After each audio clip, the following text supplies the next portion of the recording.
संपर्कमा भएका युवतीलाई तपाईँहरूले कहीँ कतै देख्नुभयो भने नजिकको प्रहरी चौकी अथवा फोन नम्बर 9844778630 मा सम्पर्क गरी हामीलाई सहयोग पुर्याइदिनु हुन अनुरोध गर्दछौँ। धन्यवाद।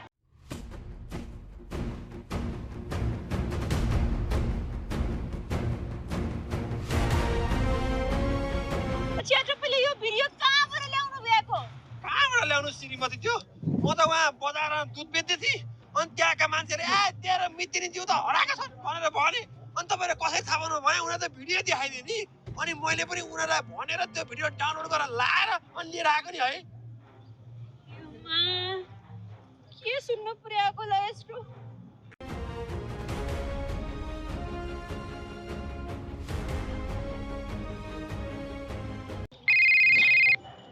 हेलो तकले दाइ, अच्छा मैले त यहाँ मितिनी जिउ हराउनु भयो भन्ने खबर पाए त के हो कुरो हो? हो बहिनी हराएको कति दिन भइसक्यो। हामीले सारा सहर खोजिसक्यौँ, प्रहरीलाई पनि खबर गरेका छौँ तर अहिलेसम्म पत्ता लागेको छैन। अच्छा तपाईँलाई को माथि शङ्का छ दाइ? नत्र यसै हराउने मान्छे त होइन मितिनी जिउ? खोइ बहिनी, अब को माथि शङ्का छ भनौँ। बहिनीको जेठाजु पनि गाउँतिर जानुभएको रहेछ। त्यो जेठानले बहिनीलाई कहिल्यै राम्रो व्यवहार गर्दैनथे। पछि जेठाजु घरमा आउँदाखेरि बहिनी घरमै थिएनन् अरे। मैले पनि पछि थाहा पाएँ। साह्रै तनाव भएको छ बहिनी। गाउँमा बुवा आमालाई यो कुरा थाहा छैन। उहाँहरूले थाहा पाउनुभयो भने कति धेरै तनाव लिनुहुन्छ। उहाँहरूसम्म चाहिँ यो कुरा पुग्न नदिनु है बहिनी तपाईँले। त्यो त हो दाइ। अच्छा मितिनी नै हराउनु भइसक्यो भन्ने खबर सुनेपछि म यहाँ कसरी बस्ने भनेको? तपाईँले यताको चिन्ता नलिनु है। म यहाँ बस्न सक्दैन। म अहिले नै आउँछु ल। म सहर हेरिहालेँ है दाइ। हस् बहिनी हस्। श्रीमती थियो अनि तपाईँ सहर जानु परेन त? अनि तपाईँको त यहाँ त धेरै काम छ त है। अनि भोलितिर महिला दिदीबहिनीको मिटिङ छ जस्तो कुरा गर्नुहुन्थ्यो अनि तपाईँ नै गएपछि त के हुन्छ त है मिटिङ त? जे हुन्छ ट्योललाई भनेको मैले पछि ह्यान्डल गर्छ है। अहिले भनेको जसरी भए पनि मैले मिटिङ खोज्नलाई सहयोग गर्नुपर्छ। त्यही भएर म चाहिँ जाने होला। अनि श्रीमती एक्लै जाने? के गर्ने त? अच्छा तपाईँलाई पनि लान्थे त? तपाईँलाई लग्यो भनेदेखि यहाँ गाई बस्तुलाई खोले पनि घाँस कसले दिने? अब बालाई पनि खासै चन्चो छैन। त्यही भएर तपाईँले बाको र गाई बस्तु घरको देखरेख गर्नु म गएर आइहाल्छ। मितिनी जिउलाई भेट्ने बित्तिकै त म आइहाल्छ नि। अच्छा अब कसरी यस्तो भएको? त्यो असत्य त्यो मितिनीको मैले यस्तो दुःख दिएको पो हो कि त्यो सबै कुरा बुझेर आउँछ ल। म धेरै कुरा नभएको पनि है। लु त है लु, राम्रोसँग जानु, आफ्नो ख्याल गर्नु अनि दाइलाई अहिले नै आउँछु जस्तो कुरा गर्नुभयो। अब यतिखेर भइसक्यो, काठमाडौँ जाने गाडी त नपाउला त है। कसरी जानुहुन्छ? अच्छा अब जसरी भए पनि जानु त पर्यो नि। एउटा मिटिङमा बालाई कति तनाव हुन्छ होला यस्तो खबर थाहा पायो भने माबाले थाहा पाउनु अगाडि नै मिटिनी जिउलाई खोजेर भेटाइदिनु पर्यो नि। मलाई तनाव भइसक्यो ल। छिटो हेर्नुहोस् ल। लु त है लु, अब जाने नै भयो त ढिलो गर्नै भएन नि। अचम्मै छ, बेला बेलामा त्यो भुन्टी हराउँछ। अस्ति नै पनि हराइ रे, अहिले पनि हराइ। होइन किन त्यस्तो गरे के होला? किन हुनु नि? मलाई त लाग्छ त्यही बुढा चाहिँ कारणले हो नि। अब बुवा आमाले पनि सरकार धनी पढा लेखा केटा भनेर बुझ्दै नबुझिकन हताहता बिहा गरिदिइहाले। त्यसैले हेरसाइले सम्बन्ध गाँच्ने बेलामा बिहे गर्ने बेलामा आफ्नो हैसियत मिल्नेसँग मात्रै बिहे गर्नुपर्छ। भुन्टीको बाउ आमाले बिहे गरिदिउँला यो कुराको विचारै गरेर रहेनछन्। त्यसैको प्रतिफल जस्तो लाग्छ मलाई त। त्यही त, त्यो भुन्टी कहाँ चाहिँ गयो होला? हराएको नि धेरै दिन भइसक्यो रे। समाचारमा पनि छ्याप्ती आइसक्यो। अनि साँच्ची भुन्टी हराएको भुन्टीको बाउ आमालाई थाहा छ कि छैन होला है? थाहा भएको भए त घरमा रुवाबजी चलिहाल्थ्यो नि। बरु थाहा छैन होला भुन्टी हराएको कुरा, जाउँ गएर भनिदिउँ बरु। काकी त्यहाँ मेरो मिट मा र मिट बाको अगाडि सिस्रिकले त्यहाँ मेरो मिटिनी जिउ हराउनु भएको कुरा भन्यो भनेदेखि राम्रो हुँदैन नि। फेरि भनिदिएको छ मैले। सक्छ भनेदेखि मेरो मिटिनी जिउ कता हराउनु भएको छ, कहाँ जानु भएको छ भनेर खोज्नलाई सहयोग गर है। सक्दैन भनेदेखि यसरी सुसुल गरेर कुरा लाउने काम भनेको नगर। मेरो मिट मा र मिट बालाई अलिकति पनि तनाव दिने काम भयो भने राम्रो हुँदैन नि। मेरो मिटिनी जिउ हराएको कुरा कसैलाई भन्ने होइन। कुरा बुझ्यौ? सुकुमानाले पनि थाहा पाइहाल्नु भएछ नि। हामीले पनि भर्खर थाहा पाएको है। त्यही भएर के नानी, त्यही भएर हामी भन्नलाई जाँदैनौँ है हामी जाँदैनौँ भन्नलाई। अनि सुकुमाया नानी भुन्टी किन हराएको रहेछ थाहा भयो त नानी तपाईँलाई? अझै हराउनुको कारण हराउने मान्छेलाई नै थाहा हुन्छ। अहिलेसम्म हराएको मान्छे भेटिया छैन, कारण कसरी थाहा पाउँछ? त्यसैले यो सुकुमायालाई अरू कुरा थाहा छैन, दायाँ बायाँ कुरा गर्दै यस्तो भएर उस्तो भएर भन्दै नहिर्ने, मात्र आफ्नो काममा ध्यान दिने है। हुन्छ सुकुमाया नानी, हुन्छ।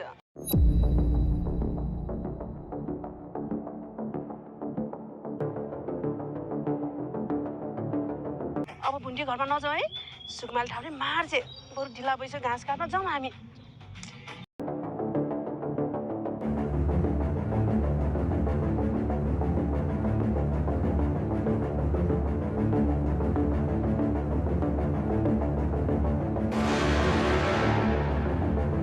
श्रीमतीज्यू, हो अब मितिज्यूलाई कसले बेपत्ता पारे हो? अब तपाईँ उहाँको पछ्या उभिएर उहाँलाई खोजेर हिँडेको कुरा थाहा पाएपछि तपाईँलाई पो न कसैले अप्ठ्यारामा पार्ने हो कि है? मलाई त कस्तो डर लाग्यो भने। कस्तो खालको हो केटो भए पनि यो सुकुमायाले आजसम्म कसैको पनि नराम्रो गरेका छैन। सत्यको पक्षमा लडेर हिँड्ने मान्छेलाई कसले पार्न सक्छ अप्ठ्यारोमा? यस्तो अशुभ भनेको नबोल्नु न। तर पनि नि है, सहर अर्काको ठाउँमा कसैले केही गरिदिइहाल्यो भने त तनाव हुँदैन भने। कस्तो होला भनेको, काहीँ मान्छे हिँड्ने बेलामा पनि यस्तो अशुभ नचाहिँदो बोल्छ भनेको। ल तपाईँले चिन्ता नगर्नु, मेरो घर राम्रोसँग सम्हाल्नु, बस्नु बाउको ख्याल गर्नु, बाको ख्याल गर्नु है। उठा गएर मेटिनीज्यू पट्टा लाएर के समस्या भएको रहेछ यो सबैको जर पट्टा लाएर सबै समस्याको समाधान गरेर मात्रै म गाउँ फर्किन्छु। ल ल अब अप्ठ्यारो पर्ने हो कि भन्ने कता पर्दैन भनेको, यस्तो अशुभ नबोल्नु भन्दै कस्तो अशुभ बोलेको। जहिले पनि ठिक भनेको पोजिटिभ है। पोजिटिभ त हो नि है। अब यो संसारका मान्छे कस्ता छन् भन्ने कुरा त तपाईँलाई थाहा ए त्यही थाहा भएर कस्तो हो भनेको। विश्वास लाग्दैन आफ्नो बुढीको। विश्वास लाग्छ कि अरू मान्छेको चाहिँ मलाई विश्वास लाग्दैन। हो त्यही विश्वास गर्न लायक नभएको मान्छेलाई टलाउन हिँडेको यो सुकुमाया है। त्यही भएर तपाईँ मेरो चिन्ता नगर्नु। ल ओ गाडी पनि पाउँछ जस्तो छ। ल ल चल। हे भगवान, त्यो भुन्टीले किन यसो गरेकी होला? कहाँ गएकी होला? अब भुन्टी भेटिएन भने भुन्टीको आमा भुवन के पारा हो के तिम्रो? आए पनि छैन, आएर यसरी झोक्राएर बसिरहेछ।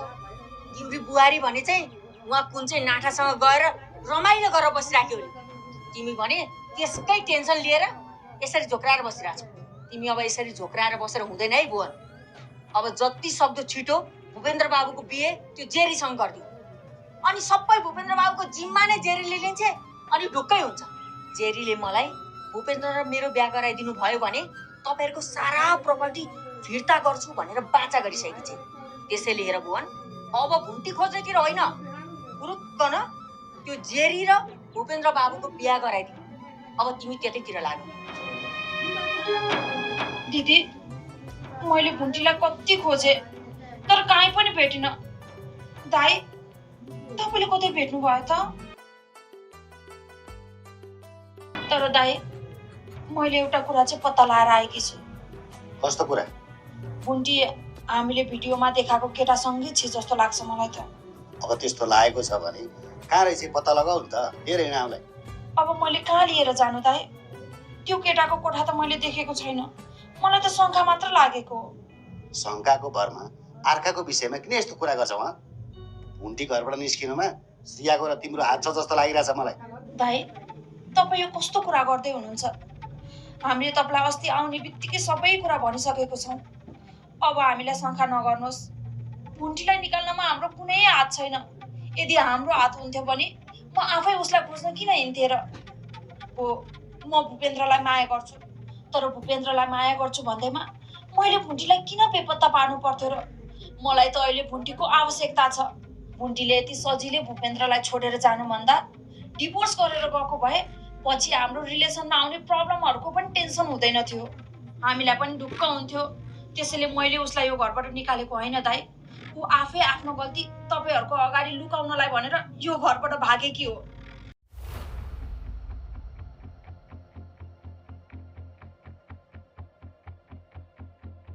ओ माई गड, के गर्ने होला के?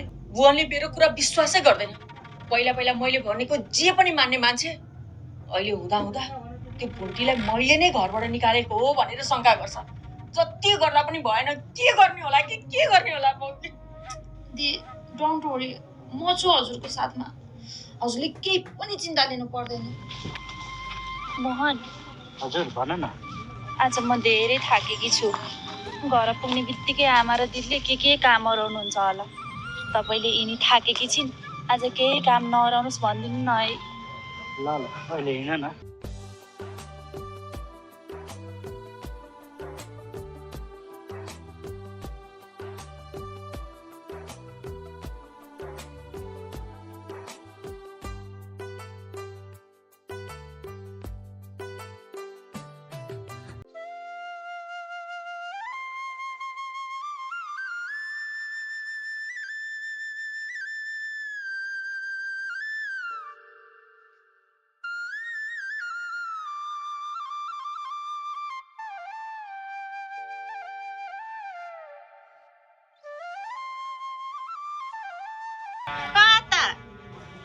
भित्र के का भित्र देखिएन त्यहाँ त्यत्रो चित्र? होइन, बुहारी भइसकेपछि त घरमा कति धेरै कामहरू लठपत्र परेका होलान् भनेर बाटैदेखि हेर्दै हेर्दै हेर्दै आउनु त छैन। आउन पाएन, एकैचोटि भित्र पस्नको आतुरी है।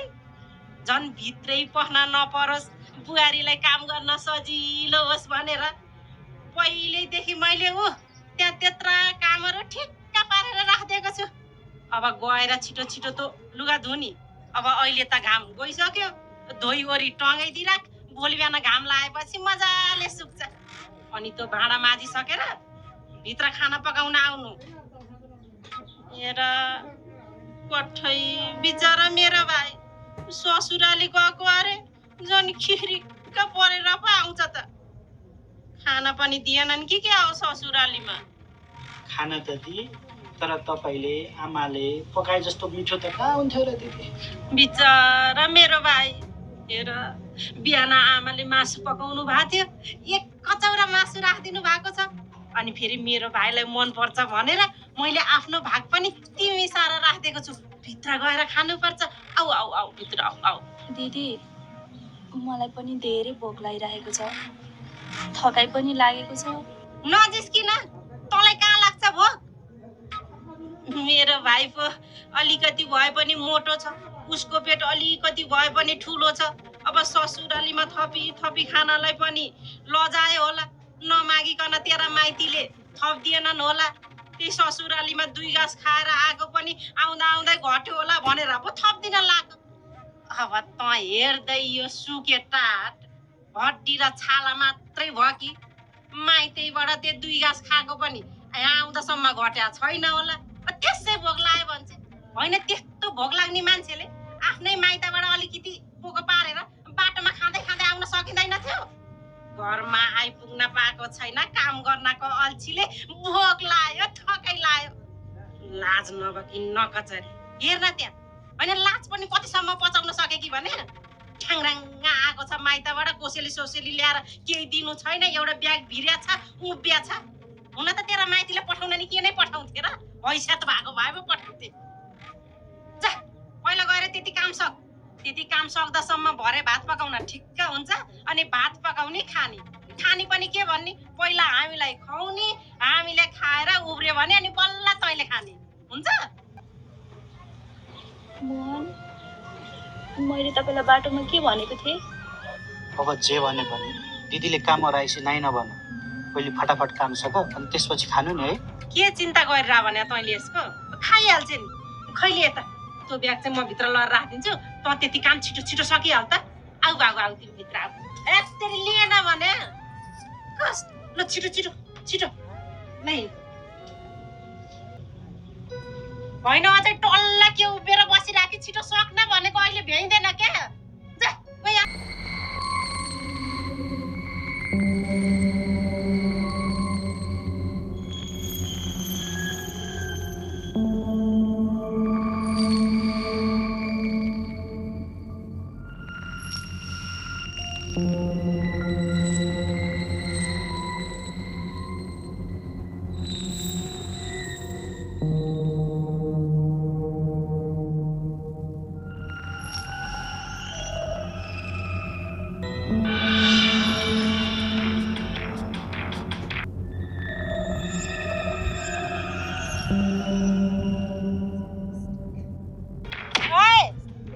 होइन मैले तँलाई यहाँ काम गर्न पठाएको कि पुरा हात सेकाउन पठाएको हो घाम जान लागिसक्यो अब एकछिनमा खाना पकाउने समय हुन्छ होइन यो लुगा चाहिँ कहिले धोइसकेर कहिले सुकाइसक्छस् छिटो सक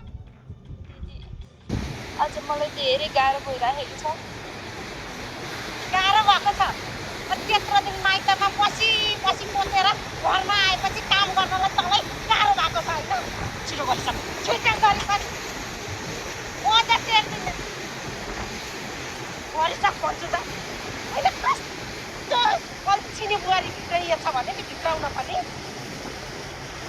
छिटो छिटो छिटो गरिसक छिटो अनि भित्र आइज खाना पकाउनु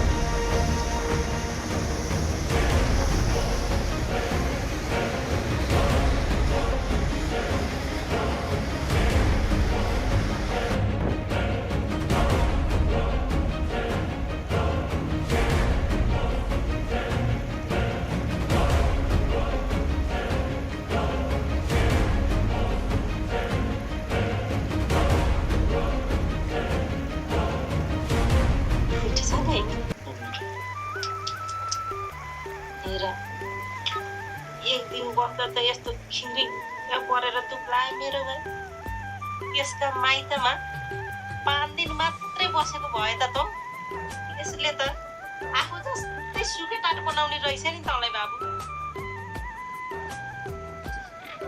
गाउँभरिका मान्छेले मलाई के भन्छन् बाबु थाहा छ के भन्छन् दिदी तेरो भाइ चाहिँ हट्टा कट्टा पक्लक्का परेको खाइलाग्दो ज्यान भएको छ अनि त बुढी चाहिँ के बिहा गरेको त्यस्तो खानै नपाकी सुकेटा फु गर्दा पनि पुलुक्क ढल्ली जस्ती भनेर मेरै खिल्ली उडाउँछ र पनि होला तिमीहरूको जोडी वास्तवमा स्वागै छैन अनि त बिहा गर्दा पनि खिदेका त्यस्तो